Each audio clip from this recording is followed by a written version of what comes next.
All right, so pretty much gonna fill the little baby rocket more with this fuse right here. This one has a little bit more power to it. The last amount I was using was Flying Fish fuse, which is pretty strong, but I'm gonna see what it'll do with this type of fuse right here. I have about, I would say, about 85 of these types of fuses left. They're just 3-inch pieces that I bought a while back. This one seems to have a pretty good amount of thrust. Every time I light it, it seems to have a good amount of force whenever I'm lighting a smoke or something. So let's see if I can build up enough pressure with this tissue paper here, which seems to be stuck in there.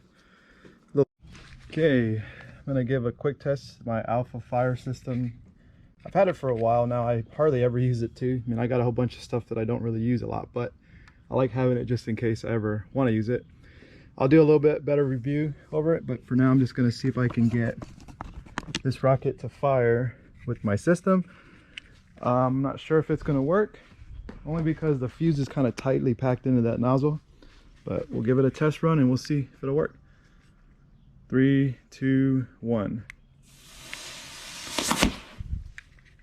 Well, as you can see, the rocket wasn't stable. It did have a little bit of lift to it. All I did was pack a little bit more fuse into it. But as you can see, the Alpha Fire system works really well. I mean, I wasn't really that far away, but it does give you a pretty good amount of distance.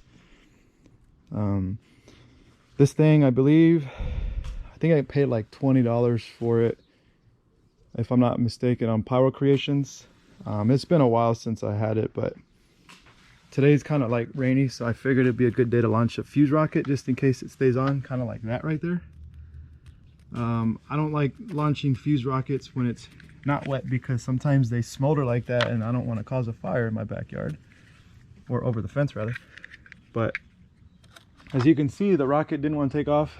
It wasn't stable. I already knew that was going to probably happen only because it wasn't flat, but I was okay with that because it's only a fuse rocket. If it was a black powder rocket, I would have never done that. But anyways, yeah, this thing, usually when you hit it to test, the little green light should turn on, but because it's already been used, there's no green light. I actually make my own my own E-matches. I use a little bit of nichrome wire. I could reuse these wires, but usually I don't. I use a 2-wire conductive wire, and then I put a little bit of a pyrogen on the tip, and then that's pretty much it. So you can make these pretty cheap. I also may make a video on how I make them as well. Anyways, thanks for watching.